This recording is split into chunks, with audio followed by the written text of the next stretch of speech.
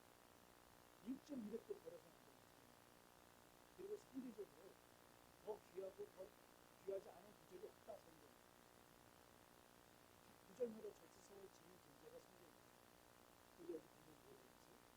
히데리야, 히티야, 철아야, 어? 그래서 누굴 때문에 있어요?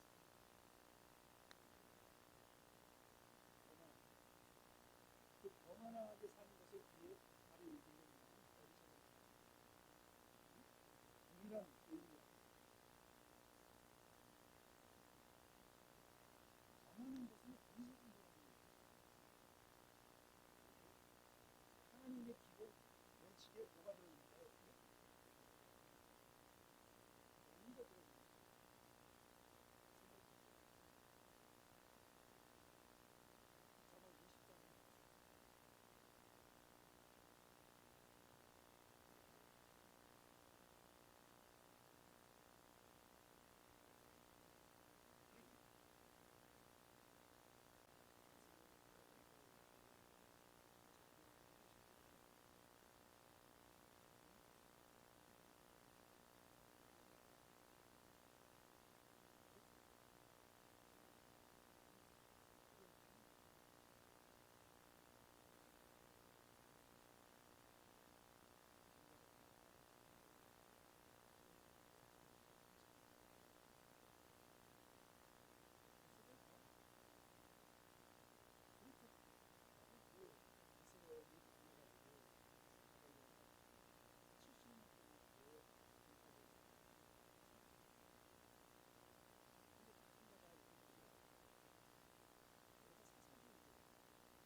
이스라엘의 잘못된 겁니다.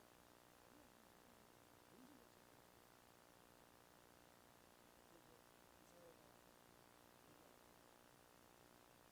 매를 맞춘 다음에 하나님도 싸매주셨어요. 근데 그게 다 나니까 또 죄예요. 또 때리셨어요. 이만하고 그날 치셨어요. 근데 아프니까 또 하나님이 싸매주셨어요. 내가 이거들이 한정 때문이다. 이게 하나님의 그 이스라엘과 사는 그 관계들이 조금밖에 안 돼요.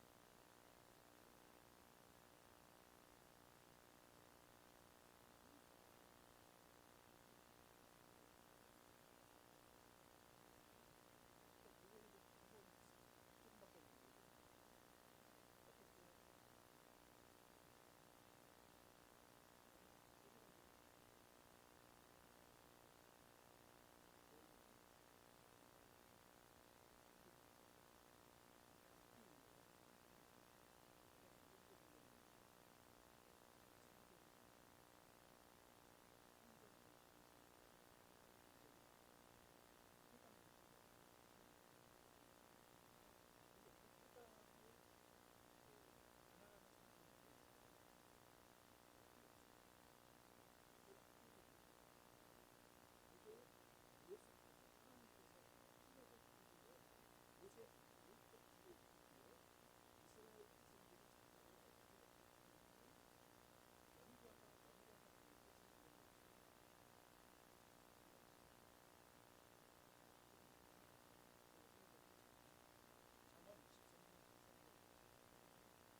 먹으려고 왜 나한테 이것을 줘? 이런 자녀를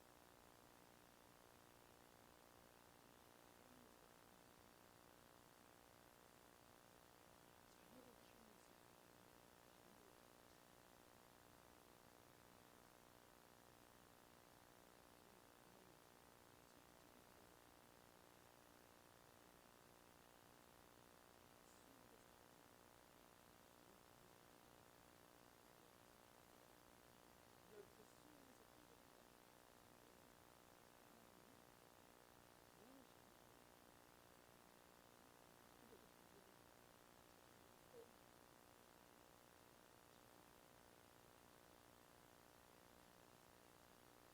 무엇이 근데 그 부분이 과거와 지금 달라져야 달라지는 하나님이 지금 이 시대에 이렇게 하나님의 사랑을 느낄 수 있는 우리에게 없다고 생각했으면 저는 부정을 생각합니다. 또 한 번의 생각이 우리는 완벽하지 않고 완벽한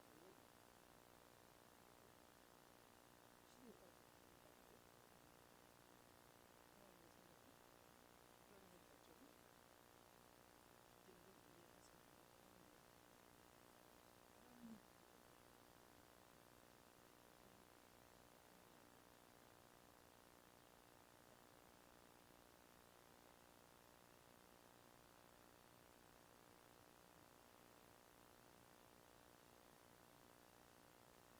이렇게 생각하는 것입니다.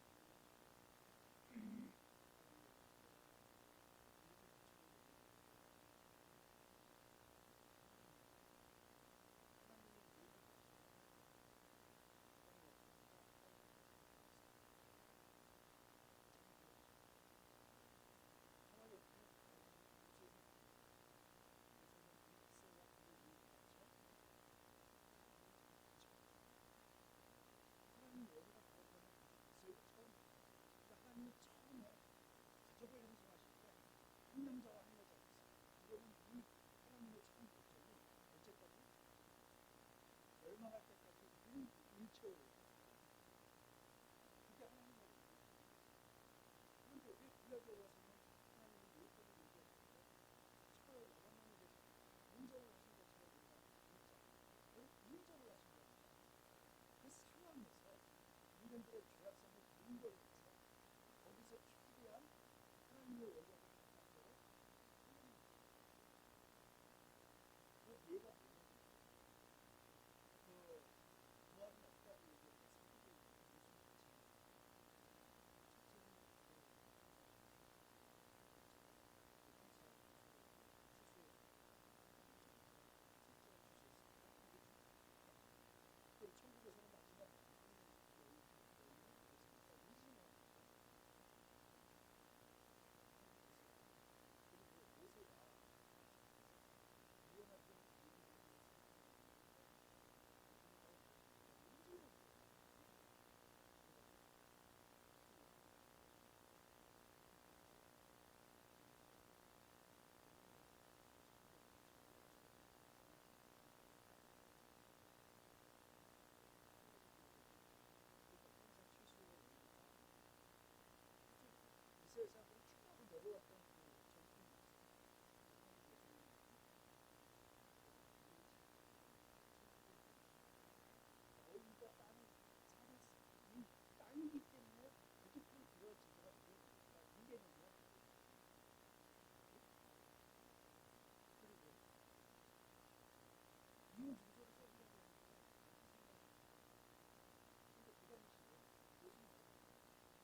이스라엘 사람만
그러니까 현장을 목격을 하거나 현장을 잡아야 돼.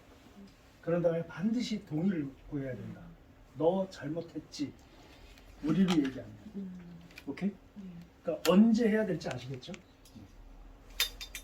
누가 해야 되냐? 체벌 전에. 이건 나중에 얘기합시다. 누가 체벌을 해야 되는가? 아버지. 그때 얘기했잖아요. 우리 얘기했어? 저도 손실도 있을 때. 아버지가 해야 한다. 되게 아버지들은 우리 때에는 엄마가 주로 집에 있고 아버지는 나가 있잖아.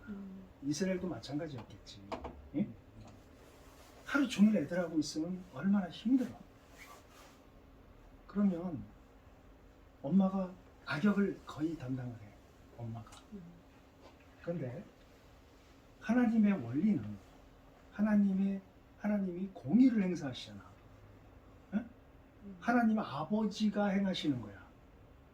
아시겠어요? 엄마는 어떤 존재이어야 되냐면 엄마와 이거는 이제 심리학자들이 하는 얘기야.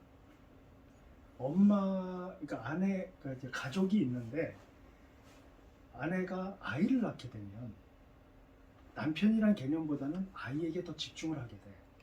응? 그걸 남편들이 섭섭해. 그럼 내가 뒤통수를 때리지. 멍청한 거. 그럴 수밖에 없어. 왜? 엄마와 아이는 동질적 개념이야. 함께 있었거든, 엄마는. 엄마와 탯줄로 연결돼가지고 엄마의 몸과 정신을 다 이어받았어. 그리고 이게 이제 태교를 연구한 사람들이 얘기하는 부분이 뭐냐면 이 배 안에 있으면은 듣고 싶지 않아도 일생 동안 들리는 소리가 있어.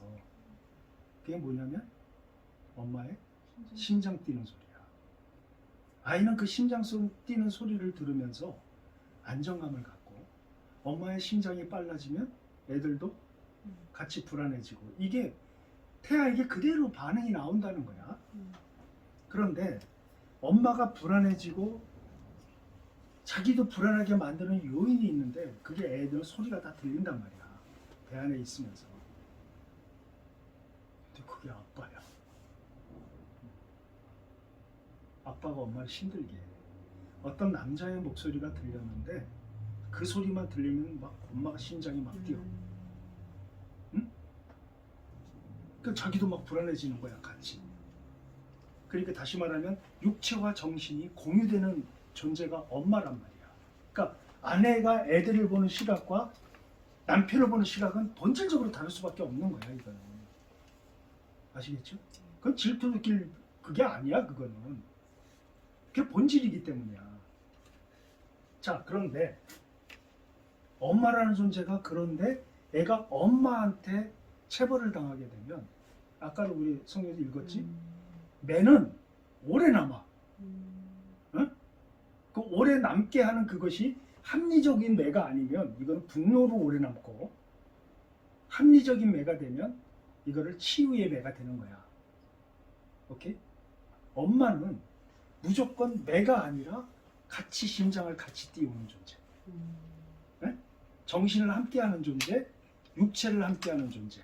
그러한 존재로 엄마는 존재해야 돼. 그게 엄마의 본질이야. 오케이? 그래서 가족 속에서 엄마와 자녀의 어떻게 보면 심리적인 제3자가 아빠야.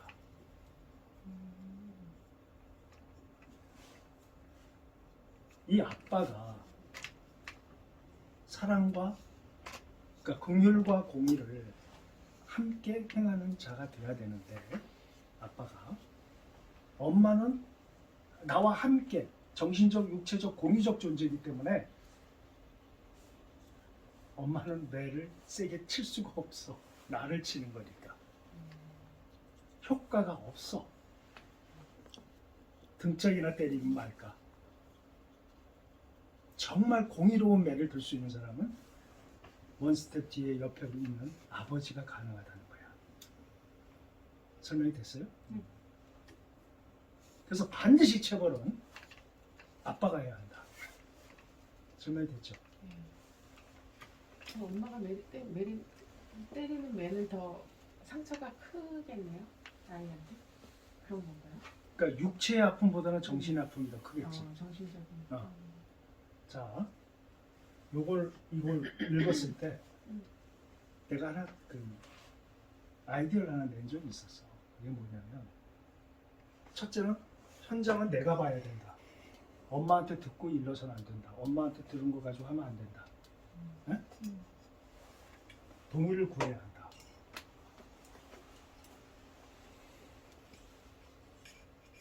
아, 자꾸 경희가 물어서 걱정이야.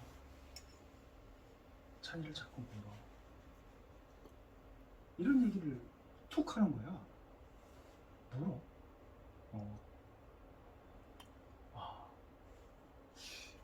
경희가 뭔가 욕구가 있구나.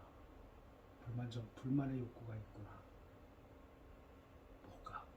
이제 이 고민을 시작을 했어. 근데 무는 것은 입으로 그러니까 자기의 욕구와 이 어떤 내적인 아픔을 무는 걸로 해결하는 건 입으로 해결하는 거거든.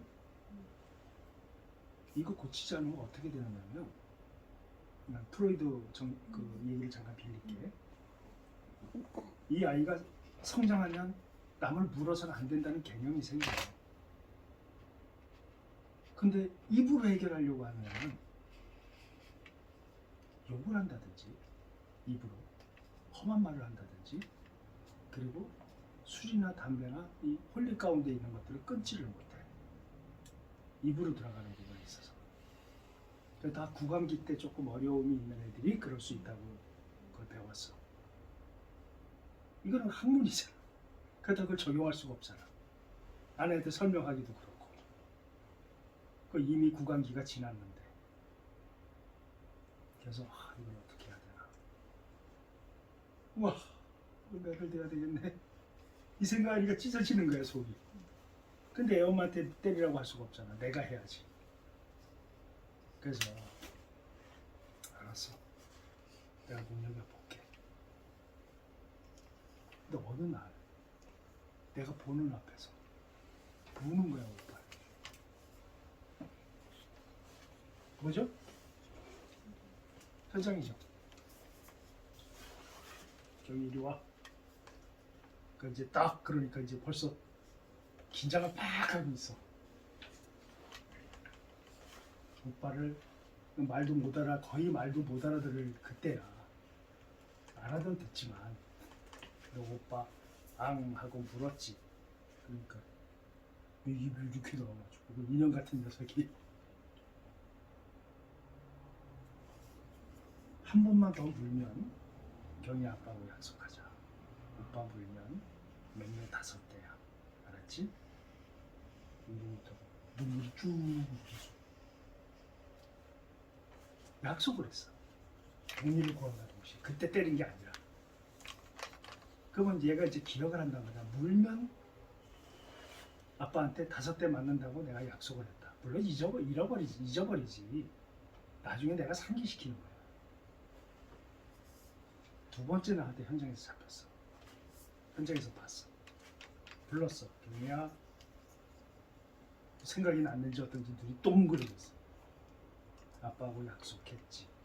오빠 앙 하고 물면 아빠하고 몇 대 하기로 했어. 그 조그만 손으로 종아리 걷어. 그러니까 애 혼나가 옆에서 진짜 때릴 거야? 나가 있어. 내 엄마 옆에 못 들어. 어떻게 나가 있어. 그러니까 나가지도 못하고 가만히 있지도 못하고. 그래서 내가 이렇게 문 열어놓고 나가. 내보내고 똑바로 서. 그러니까 막 그냥 아빠 안 그럴게요 막 그런 소리 하잖아. 아까 무엇을 가지고 이제 무엇으로 때릴 것인가 그거 이제 공부할 때 하겠지만 애들이 맴매라는 걸 딱 알아야 돼. 적이 있다라는 걸. 그러니까 저게 내가 잘못하면 저 매가 나를 때린다는 개념이 있어야 돼. 그래서 옛날 어른들 보면 회초리라는 게 있지. 회초리를 일정한 장소에 두셨다고. 그래서 같은 맥락이야.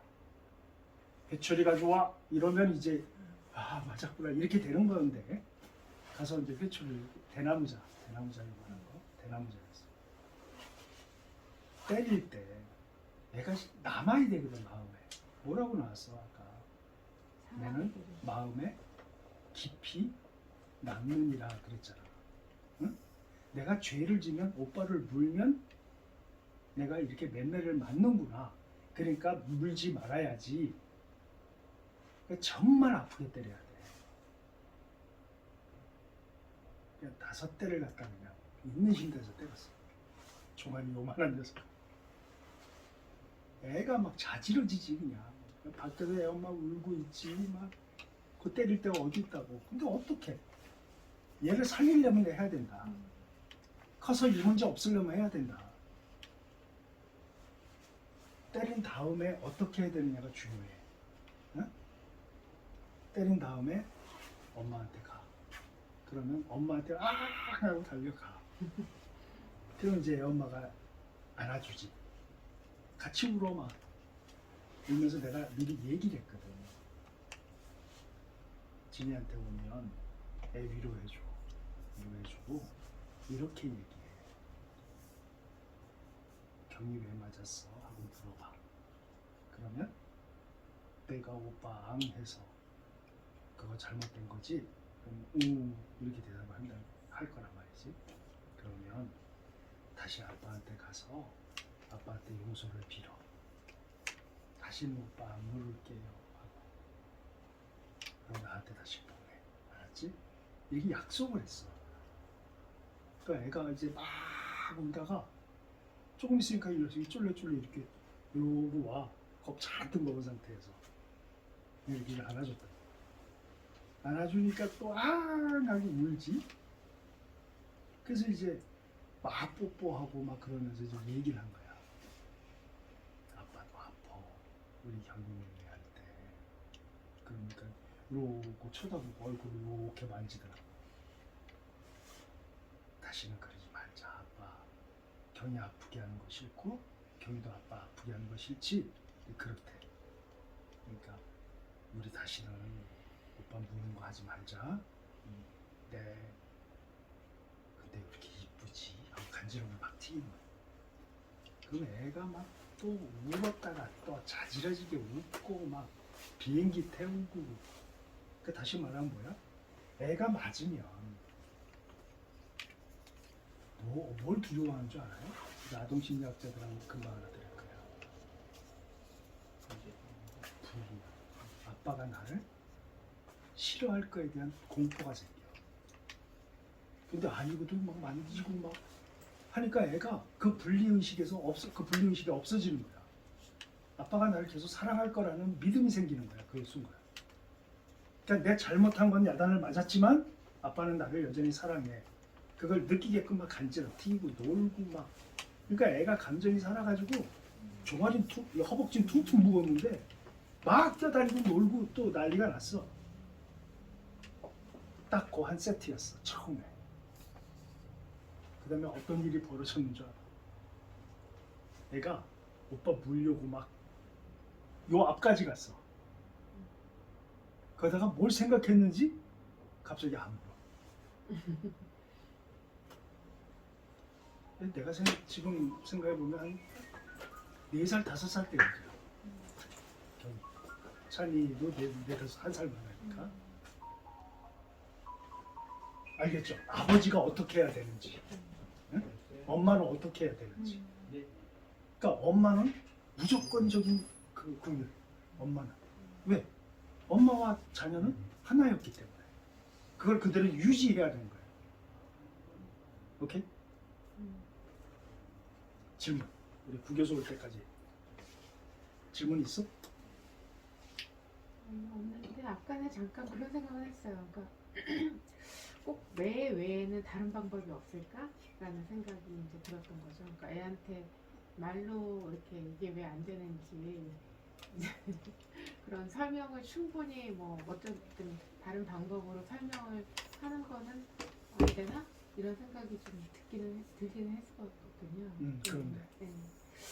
근데 그 시기에는 아이들이 어떤 지적 능력이나 이런 것들이 이해하는 능력 자체가 충분히 발달되지 못하기 때문에 가장 확실하고 짧은 순간에 그것들을 각인시키려면 그 방법이 가장 효과적이겠다는 생각은 들어요. 다만 그 이후의 처치를 지금 말씀하신 대로 그런 방법적인 거를 충분히 반대를 밟아가야만 되는 거지 그냥 뭐 욱해가지고 막 그거는 그런 식으로 하면 안 되는 그거 조금 이따 설명을 할 거야. 네네네. 그런 애들이 체벌이 완전히 효과가 없으려면 애들이 이렇게 느껴야 돼.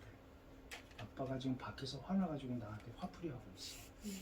엄마하고 싸워가지고 화나가지고 나한테 화풀이 하고 이렇게 되면 그거는 완전히 그 그러니까 체벌을 안 하는 말이 못해. 예. 그리고 어떨 땐 하고 어떨 땐 안 하고 이런 그렇지, 이제 일관돼. 일관성이 없. 이제 그런 부분들 얘기를 하는 근데 거지. 대부분 사실은 그렇게 이루어지지 이렇게까지 정말 정교한 형태로 뭔가 마무리까지 확실하게 되기가 쉽지 않은 것 그거는 같아요. 교육을 안 받았기 때문에. 그러니까 예. 그런 교육을 받은 사람이 몇이나 되겠어요. 부모로부터 거의 받은 대로 그냥 하게 되는 그렇지. 사람이 많기 때문에 그러니까 우리라도 하자고. 가르치자고. 이미 다 아니 그러니까 가르치자고. 예. 애 키우는 사람들한테. 만약에 말로 정교한 언어로 그런 것들이 해결될 수 있다면 왜 하나님이 그렇게 안 하셨을까? 듣든가? 이스라엘 백성들이 안 됐죠. 하나님의 입이라고 자칭하는 선지자들이 와서 외쳐도 안 들었거든? 저희 신랑이 지금 일단 고등학교 수준 저는 그때 그렇게 되게 남편에 대해서 화가 났던 게 얘가 둘째가 5살인가 6살 한 6, 7, 6살? 대여섯 살 때 어디 남이 사는가 놀러를 갔는데 시커멓 잘 놀고 근데 얘가 신발을 신어야 되는데 그 신발이 마음에 안 든다 그랬어요. 뭐 갑자기 뭐 정확한 건 얘가 안 되는데 하여튼 그 신발이 마음에 안 든다고 자꾸 투정을 부렸어.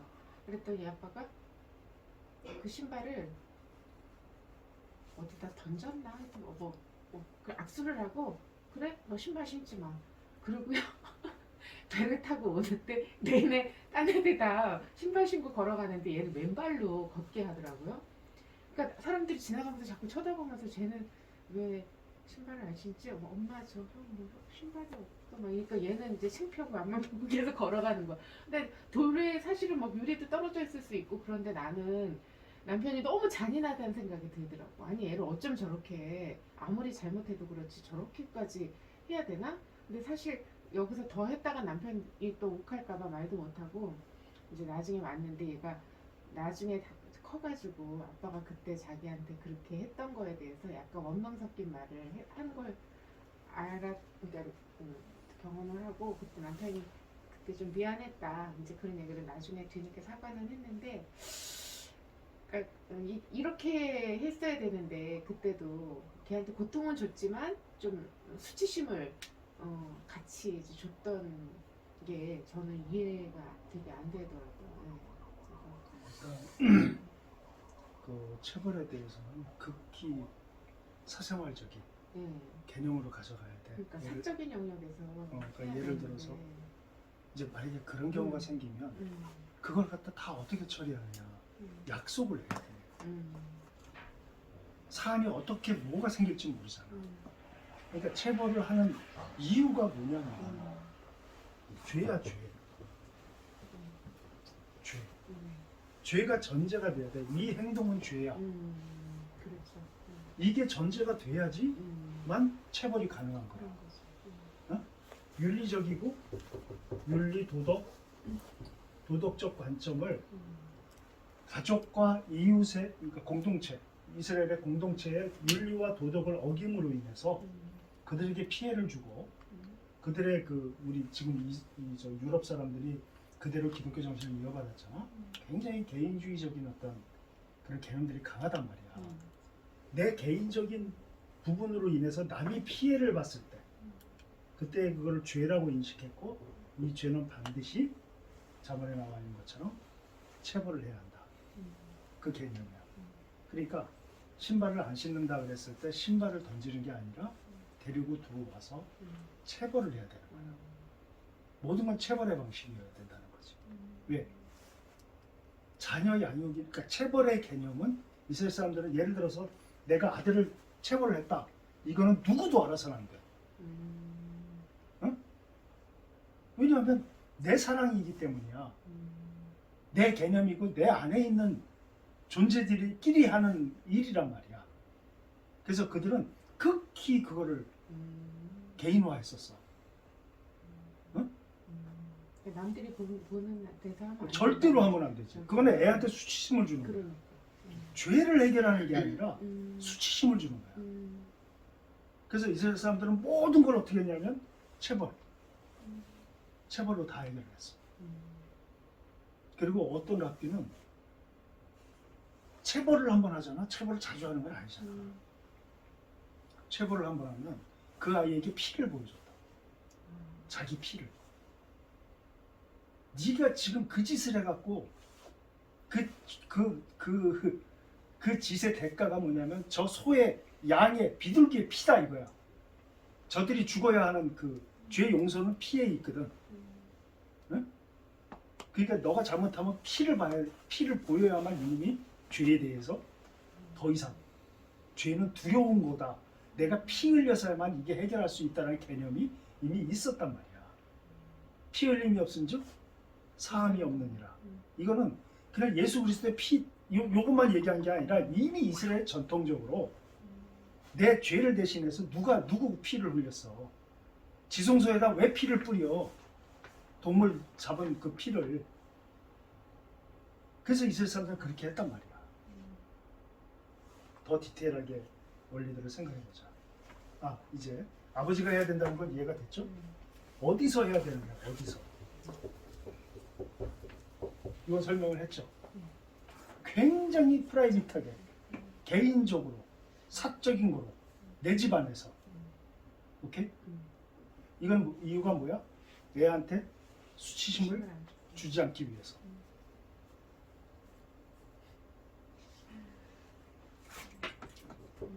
아버지들이 와서 들어야 되는데. 집 아니죠, 그러니까. 네. 이거는 굉장히 포괄적 개념이야. 집안이라고 하는 거는. 오케이? 그리고 될 수 있으면 이 체벌의 가장 강력한 적은 엄마야. 엄마는 못해. 하지 마. 그만해 말면서 끌어당기고. 또 왜 해야 되느냐? 내 아들을 수월에서 건지기 위해서, 내 자녀를 수월에서 건지기 위해서. 왜 수월에서 건지는 걸까? 예를 들어 요즘에 가족은 아까 뭐라고 그랬어요? 가족은 아가페적인 사랑을 할 수 있고 또 아가페적인 사랑을 받을 수 있는 존재로 키우기 위해서 가족이라는 개념을 하나님이 에덴을 통해서 만들어 주셨다고 했잖아. 그런데 자녀들이 부모를 죽여. 돈 때문에. 응? 친족살인이 얼마나 많이 생겼어 요즘에. 형제가 형제를 죽여. 동생이 누나를 때려 죽였어. 모욕했다고. 왜 이런 일들이 벌어질까? 뭐가 빠졌기 때문이야? 공의가 빠졌기 때문이야. 왜곡된 사랑을 했기 때문이야. 긍휼만 줬어. 긍휼만. 공의가 빠진 사랑을 한 부모 밑에서 성장한 아이는 극도로 이기적인 아이로 성장할 수밖에 없어. 예를 들어서 그 무슨 재벌가 외손녀라는 아이가 계속해서 마약을 계속 먹어가지고 계속 그 재판정에 쓰는데 그 아이가 재판장에서 한 내용들을 이렇게 가식으로 읽어보니까 전형적인 그런 케이스더라고. 그냥 오냐 원하는 거 다 사주고 원하는 뭘 다 해줘. 근데 이걸 갖다 한마디로 표현할게. 그 아이의 감정의 변화에 따라서 주변이 움직였어. 무슨지 아시겠어요? 자녀를 양육하는데 자녀의 감정에 의해서 원하고 욕구되는 것들을 부모가 다 해줬단 말이야. 그렇게 키우다 보니까 얘가 세상에 나갔을 때 모두가 다 그렇게 돼야 되는 존재들이야 다. 근데 막히거든 그게. 안 되거든. 세상은 아니잖아 그게. 그러니까 어떻게 해? 힘을 발휘해. 거기서 나오는 게 갑질이라는 거야. 응? 거기서 나오는 게 사람들을 무시하는 개념들. 내 마음대로 돼야 되는데 안 되는 거, 안 되기 때문에 폭력을 쓴다든지, 조직을 이용해서 내가 원하는 대로 만들어 간다든지, 이런 부조리함들이 어디서 생기느냐? 공의가 빠진 사랑에 의해서 성장한 아이들. 오케이? 그거 누가 만들어? 4세에서 12세까지 윤리와 도덕 개념, 윤리 개념, 무슨 철학 개념, 정신적인 개념이 다 이때 성장하는데, 이때 그렇게 키워놨기 때문에 애들이 그렇게 클 수밖에 없는 거야. 예를 들어서 하나가 이렇게 서 있는데 얘를 주먹으로 얼굴을 칠 수 있는 사람이 있고 못 치는 사람이 있어. 똑같은 사람인데 누군 칠 수 있고 누군 못 쳐. 왜? 칠 수 있는 아이로 성장시켰기 때문이야. 아시겠어요? 그 기질이 그런 거 아니에요? 만약에 기질이 다혈질이나 이런 친구들이면 칠 수 있지. 근데 그걸 뭘 안 했다는 거야? 통제를 안 했다는 거야. 그 아이의 기질 그대로 행할 수 있도록 부모가 그렇게 맞춰줬다는 거야, 애한테. 응? 요때. 이 사회의 그런 부조리, 병리, 현상들, 결국은 부모에게 막 하는 아이들로 성장시킨 것은 대개가 다 요때 못 잡은 부모들이다. 응? 물론 선천적인 사이코패스, 소시오패스라든가, 응? 나르시스트라든가 이렇게 선천적으로 뇌가 구조된 사람들도 있다 이렇게 주장하는 사람들도 있어. 그런 건 처치하고 보편적인 얘기를 하는 거야 지금. 응? 그 다음에 누가는 아까 얘기했죠. 누가? 네. 누가? 누가 했지. 그 다음에 무엇도 했죠. 무엇으로 때려야 하는가. 응? 애들이 내가 죄를 지면 아빠는 나를 그거를 응징하는 존재고 나를 고쳐주는 존재고, 그 다음에 항상 일관돼야 돼. 맨매는 손에 잡히는 대로 아무거나 붙이고 치는 사람들이 있어. 그거는 뭘 의미하느냐면 감정이 들어갔다는 걸 보여주는 거야. 무슨지 아시겠어요? 얘는 항상 회초리, 일정하게 그 자리에 있는 그것을 가지고 해야 한다.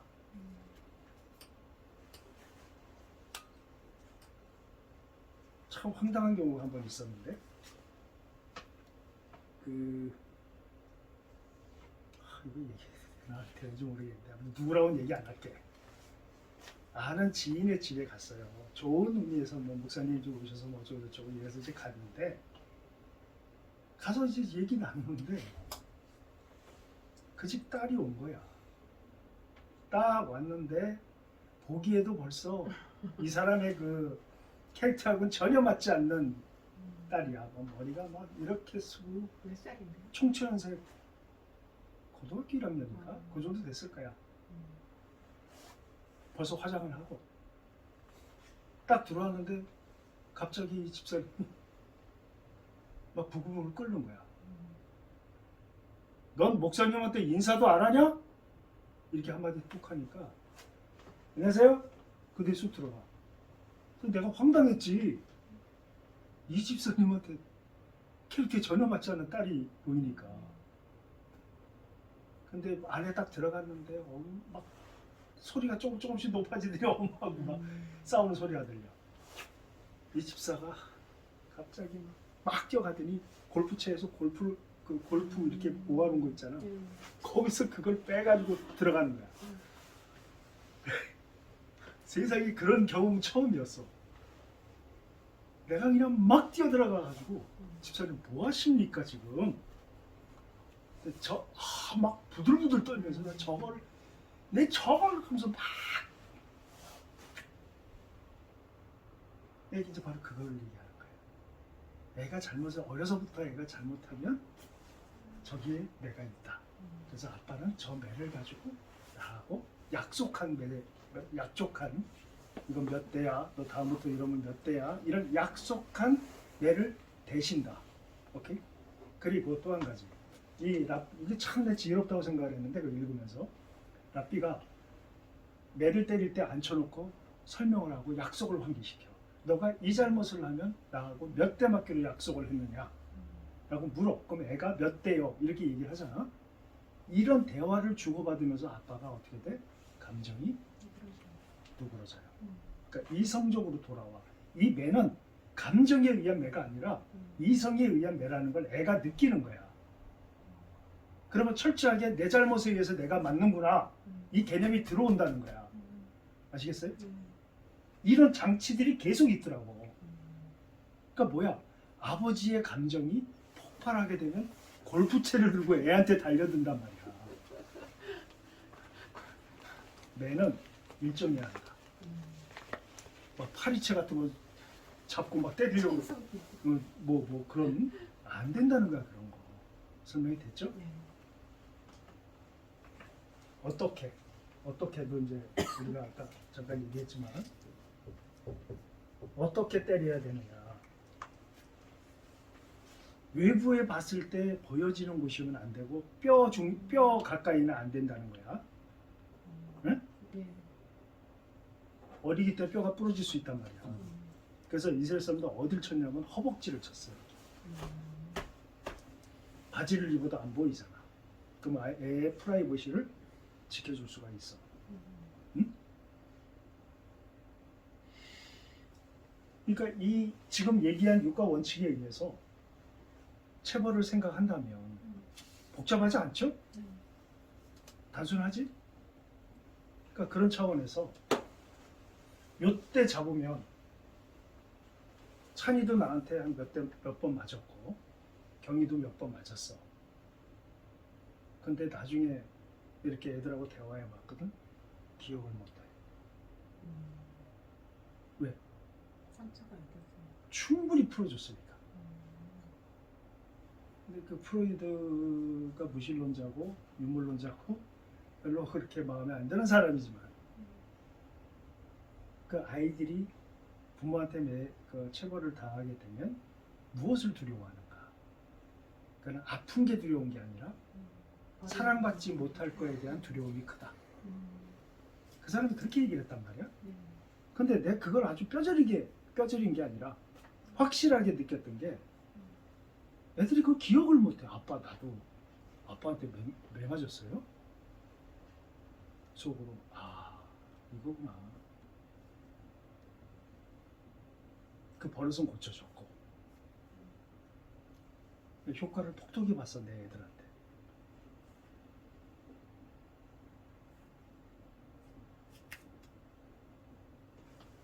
여기까지. 질문 있어? 없지? 그 다음에 이제 중요한 원리가 또 하나 있어서 그거 얘기하고 마치는 걸로 합시다. 그러니까 지금 정리한 것들을 가지고 주변에 그 4세에서 12세까지 애 키우는 사람들이 있으면 교육을 하라고. 애 제대로 커서 효도받고 싶으면 부모로 나중에 부모다운 부모로 애들한테 인정받고 싶으면 체벌해라.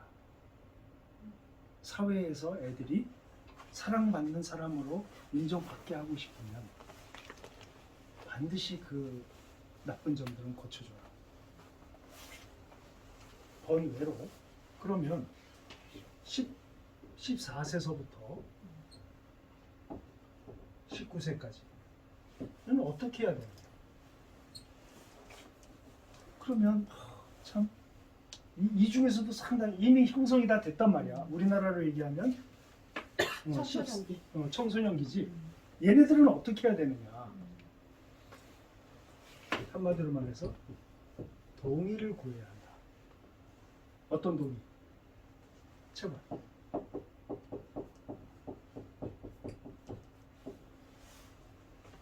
이때는 이성적인 대화가 가능한 시기야. 그죠? 그런데 예를 들어서 예전에 한번 이런 얘기를 했었는데 그 통역이 된 사람이 한 사람이 있었어. 중학교 2학년 때부터 담배를 피는 애가 있었어. 자녀 중에. 근데 그게 굉장히 힘들었던 거야, 이 권사님이. 그래서 내가 이제 이런저런 얘기하다가 이런 얘기를 했거든. 그랬더니 그러면 이런 부분, 이런 건 어떻게 돼야 돼요? 하면서 물으신 게 그거야. 애가 담배 피는 거에 대해서 굉장히 그 마음에 부대낌이 있으십니까? 그러니까 그렇대. 우리 집안에 담배 피는 사람이 없었대. 근데 얘가 처음 담배를 핀대. 끊을 마음은 있으니까 애가. 그러니까 이때 자기도 안 피고 싶은데 이미 아주 어린 몸이기 때문에 중독이 된 거야. 애가 끊겠다고 결심을 했을 때 상을 주시고 벌을 주십시오. 큰 상을 주시고 큰 벌을 주십시오. 그러면서 이걸 얘기해서 동의를 구하세요. 근데 얘가 동의를 안 하더래. 자신이 없겠지 물론. 자신도 없고. 근데 이제 뭐 상을 갖다가 뭐 용돈을 얼마 준다 뭐 이런 식으로 얘기를 하셨던 모양이야. 근데 한 수년 지난 다음에 이 권사님하고 다시 한번 얘기를 했는데 얘 만났는데 얘가 어느 날 자기를 때려달라고 그러더래. 내가 다시 담배를 피우면 자기를 때려달라고 그러더래. 정말 그래도 되냐? 뭘로 맞을래? 야구방망이로 때려달라고 그러더래. 엉덩이를. 그러마. 얘기를 했대. 약속을 했대. 물론 그 다음에 내가 만나보진 못했어. 근데 그런 약속들이 오고 갔다는 거야. 응? 이스라엘 사람들은 어떻게 했냐면 동의를 구했다는 거야. 랍비가 자녀들하고. 그래서 동의를 구해서 어떤 죄를 지면 나를 때려주십시오. 이렇게 약속이 되면 가능하다는 거야. 그때는 육체적인 처벌이 이성적으로 들어온다는 거야. 4세에서 12세까지는 거의 동물 수준입니다. 그 아이를 움직이는 건 감정이야. 90%가 감정이야. 그 감정을 컨트롤하는 거라면 이때부터는 이성을 컨트롤하는 거야. 설명이 됐어요? 근데 이런 경우는 거의 통일되기가 힘들겠지. 그죠? 하지만 그들은 이렇게 했다는 거. 요거까지 얘기를 하고 그 다음에 이런 얘기 들어봤죠. 판단하지 말아라. 판단하면 네가 하나님께 그 판단을 그대로 받을 것이다. 비판하지 말아라. 그런 얘기 했잖아. 그런데 부모가 자녀를 판단하고 비판하는 경우가 있잖아. 넌 그래 너는 뭐 이런 경우 있잖아. 이게 자녀를 노엽게 하는 거야. 이건 자녀뿐만이 아니라 모든 크리스찬의 대인관계에 있어서도 이 문제는 굉장히 중요한 문제예요.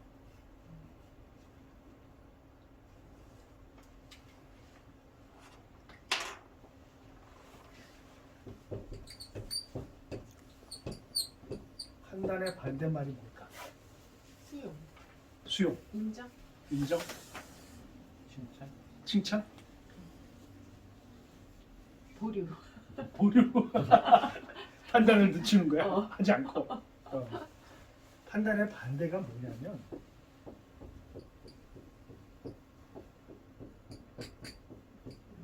분별이야. 물론 지금 내가 얘기하는 건 성경적 개념이야. 응? 어떤 국어학자가 와서 틀렸습니다 이러면 할 말 없는데 성경에서 이걸 구분을 한단 말이야.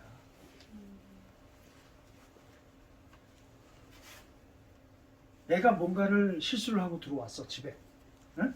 그러니까 지금은 한 가지 애를 노엽게 하지 말라는 부분을 지금 설명하는 거야.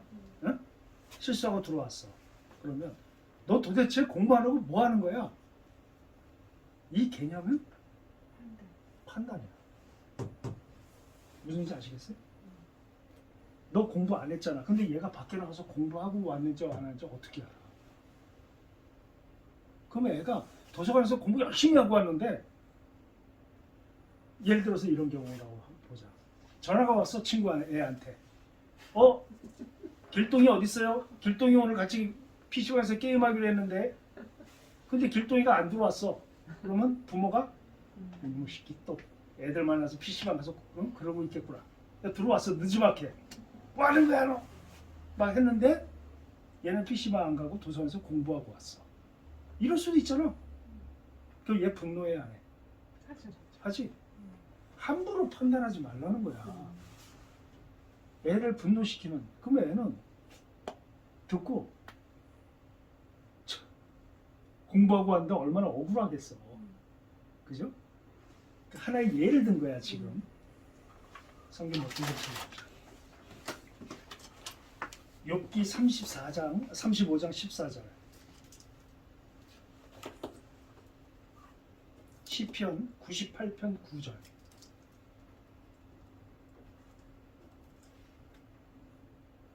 하나만 더 찾을까? 요한복음 8장 16절. 한번 찾아서 한번 돌아가면서 하나 한번 묵상을 한번 해봐.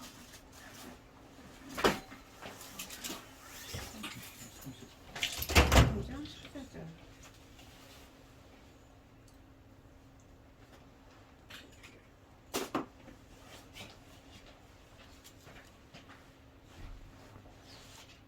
욥기 35장 14절. 35장 14절은 하물며 말하기를 하나님은 배울 수 없고 일의 시비는 그 앞에 있으니 나는 그를 기다릴 뿐이라 하는 너랴. 다시 한번. 하물며 말하기를 맞나? 맞죠? 하나님은 배울 수 없고 일의 시비는 그 앞에 있으니 나는 그를 기다릴 뿐이라 하는 너랴. 시비가 어디 있다고? 일의 시비는 그 앞에 있으니. 그가 누구야? 하나님. 하나님. 시비가 그 앞에 있다. 음, 오케이? 음, 그러니까 다 일의 옳고 그름은 누구 앞에 있다? 하나님. 하나님. 판단의 주체를 얘기하는 거야. 두 번째. 시편 98편 9절. 그가 땅을 심판하러 임하실 것이니로다. 그가 의로 세계를 심판하시며 공평으로 그의 백성을 심판하시리로다. 오케이. 하나님은 심판자지. 응? 공의로 심판하고 의로 심판하시죠. 그러려면 하나님이 뭐가 있어야 돼? 하나님의 판단이 있어야 돼. 그죠? 하나만 더 찾읍시다. 요한복음 8장 16절. 만일 내가 판단하여도 내 판단이 참되니 이는 내가 혼자 있는 것이 아니요 나를 보내신 이가 나와 함께 계십니다. 오케이. 자, 이 판단이란 단어는 원어가 뭐냐면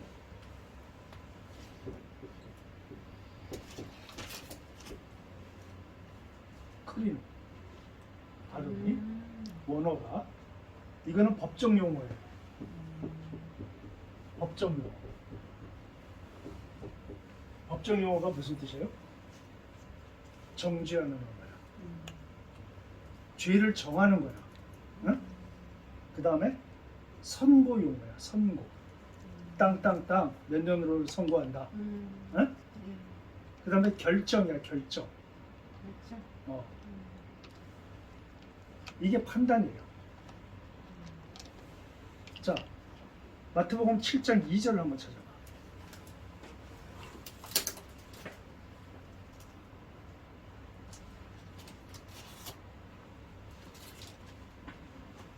너희가 비판하는 그 비판으로 너희가 비판을 받을 것이요 너희가 헤아리는 그 헤아림으로 너희가 헤아림을 받을 것이니라. 그 비판이라는 단어가 크리노로 쓰였어. 너희가 판단하는 그 판단으로 뭐라고? 너희가 판단을 받을 것이다 이 얘기죠. 그러니까 다시 말하면 이 판단이란 크리노란 단어는 신의 언어야. 아시겠어요? 이건 우리 언어가 아니야. 내 판단의 근거는 내 이성이죠. 내 경험이죠. 내 지식이죠. 음. 내 이성, 경험, 지식은 하늘로부터 온 게 아니라 내가 땅을 짚고 있기 때문에 생겨난 것들이야. 오케이? 여기 언어가 아니에요. 이 판단이라 크리노란 단어. 설명이 됐어요? 하나님이라고 말이야. 이건 하나님만이 쓰실 수 있는 거예요. 하나님이 주권을 가지신 거야. 시비가 그 앞에 있다. 아까 욥기 그 엘리후가 한 얘기거든. 엘리후 기억나? 욥의 세 친구 말고 한 명이 더 있었죠. 후배.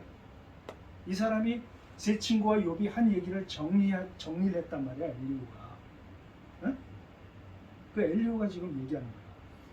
너희들의 판단과 욥의 판단은 너희들에게 있는 게 아니란 얘기야. 지금 시비가 그 앞에 있다. 욥에게 일어난 그 숱한 아픔들, 그것을 시시비비를 너희가 가리는데 그게 너희에게 있는 게 아니다. 지금 그 시비가 그 앞에 있다. 엘리후가 한 얘기거든. 설명이 됐어요? 판단은 하나님만. 하나님만이 주권을 가지신 거야. 하나님만이 판단하실 수 있어. 오케이? 그런데 한 군데 더 찾아봐. 고전 2장 15절. 고전 고린도전서 2장 15절.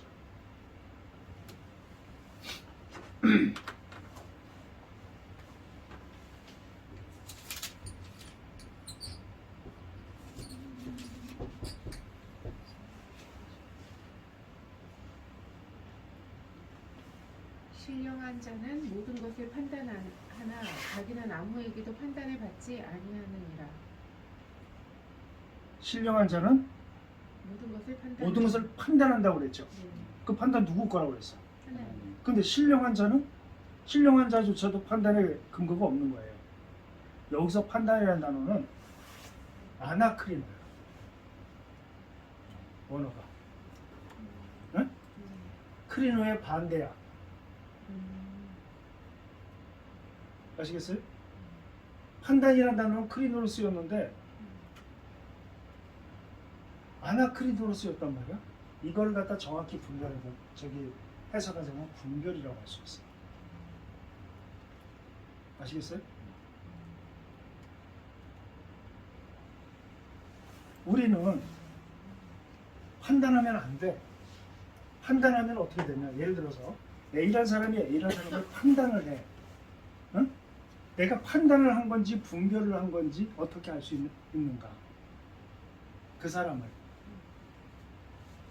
어떻게 알 수 있냐면 분별한 사람은, 그러니까 판단한 사람은 질문을 하지 않아. 그 사람을 하고 설명할 기회를 주지 않아. 설명이 됐어요?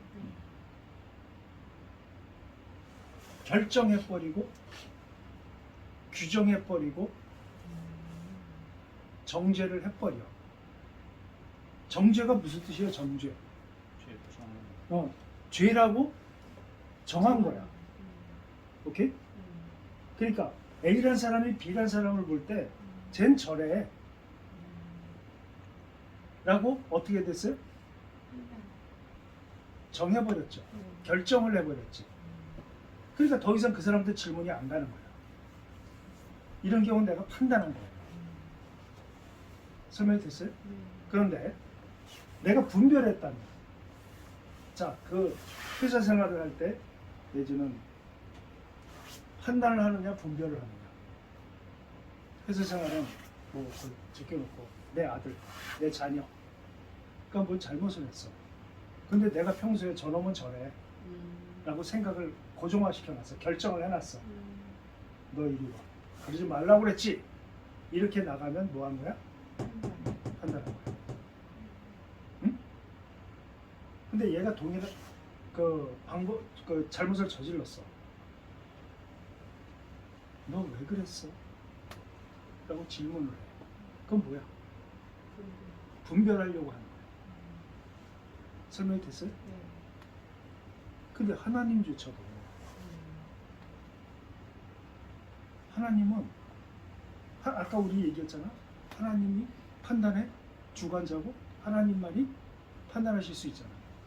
근데 하나님은 그 판단을 인간에게 함부로 쓰지 않으셨어. 기억나? 아담아, 너 어딨니? 몰라서 물으신 게 아니잖아.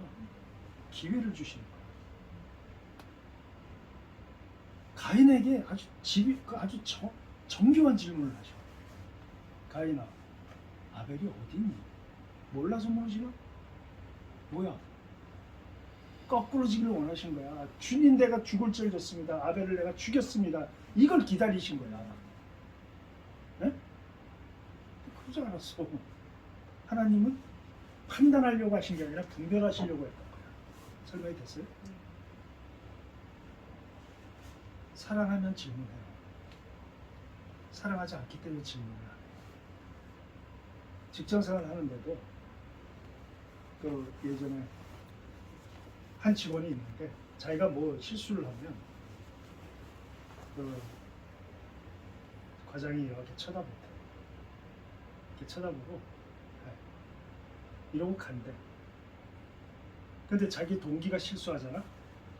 너 도대체 왜 그랬냐? 질문을 하다. 그러니까 동기는 그게요. 무슨 공장 사장이요 하고 이렇게 막 설명을 하잖아. 그러면 너 이렇게 했어야지.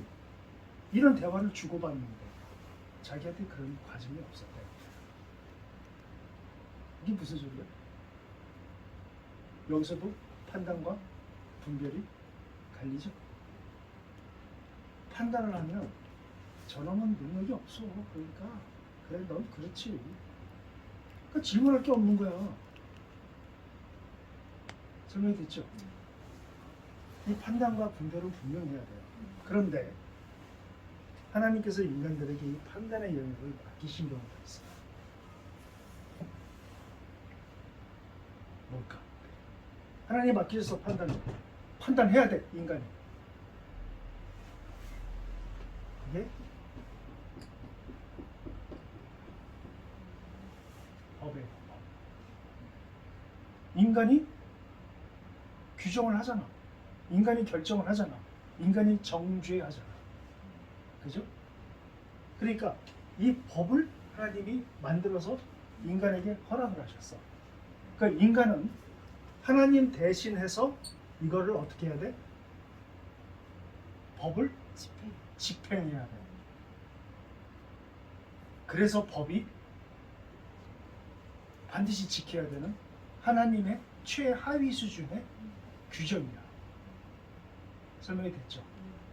그러면 한번 봅시다. 어떤 목사가 죄를 저질렀어. 법을 어겼어.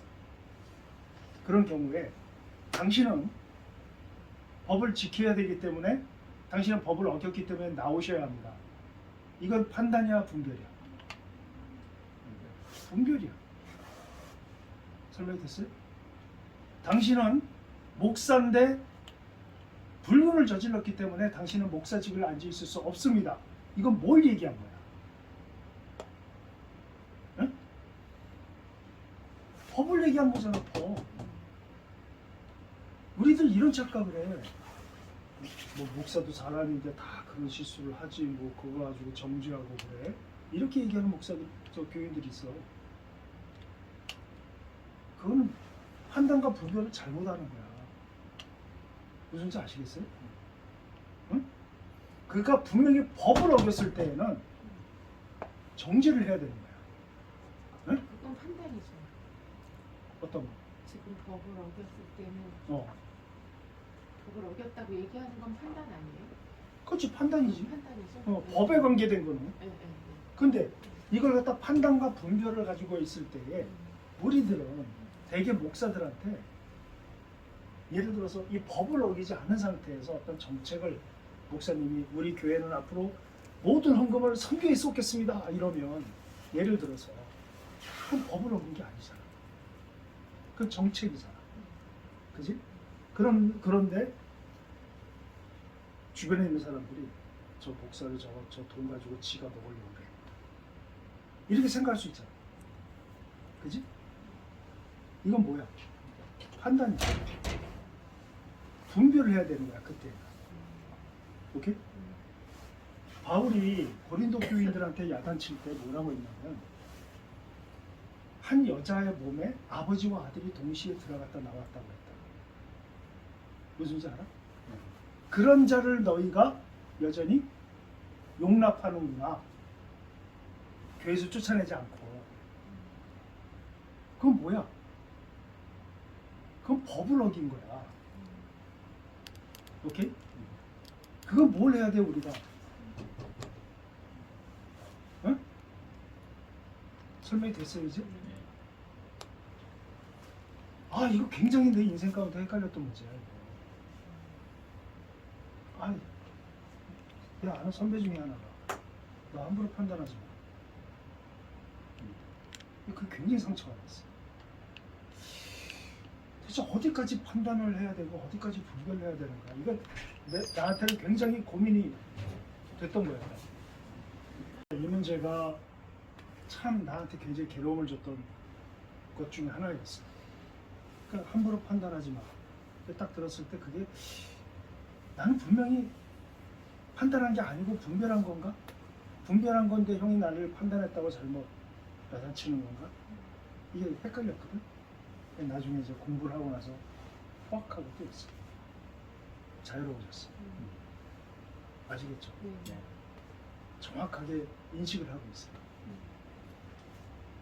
내 교회 목사가 수년간 그런 그 성추행을 해왔단 말이지. 응? 그러면 그 안에 있는 애들이 내가 판단하면 안 된다라는 개념으로 그걸 용서하고 있었단 말이야. 묵인하고 쉬쉬 덮고 회칠한 무덤처럼 교회를 만들어 왔다는 얘기야. 그 목사 하나만의 잘못이지 않고 거기서 했지만 모두가 다 동질한 개념으로 그런 짓들을 해왔단 말이야. 응? 그가 최소한의 법을 어긴 거라는 거야. 응? 간통법 없어졌는데요. 이렇게 얘기하면 할 말 없어. 응? 성추행법은 있습니다. 그래? 성추행 금지법. 아, 그렇지. 서로 동의를 하면 네. 또 그게 처벌을 안 되니까. 그러니까 아무튼 이 법이라는 개념에서 우리의 도덕 수준은 어디로 올라가야 되냐면 윤리와 도덕 수준까지라도 올라가야 돼. 윤리와 도덕이 뭔 줄 알아요? 다른 말로? 상식이에요, 상식. 상식에 어긋난다? 이것도 판단을 해야 된다는 거예요. 분명한 상식이 어긋나는 경우. 성추행. 응? 모두가 분별할 때 완벽한 거짓말이라고 확인이 되는 것들. 이런 것들은 분별을 해서 규정을 해야지. 그러니까 예를 들어 불륜 같은 것도 법엔 저촉 안 되지만 윤리와 도덕에 걸리니까 그건 판단의 영역이죠. 그렇지. 설명됐어요? 네. 뭐 목사도 사람인데 그럴 수 있지. 그것은 하나님이 명령하신 최소한의 것도 지키지 않겠다는 얘기예요. 네. 설명됐죠? 내 아들을, 내 딸, 이 성장하는데 이러한 부분들이 나온다는 거예요. 응? 내가 판단을 해야 할지 분별을 해야 할지 잘 상황을 봐야 한다는 거예요. 오늘 이 규정을 이해하고 있으면 이제 앞으로 어떻게 그 판단을 하고 분별할지 알겠죠. 어? 오케이. 오늘 여기까지 합시다.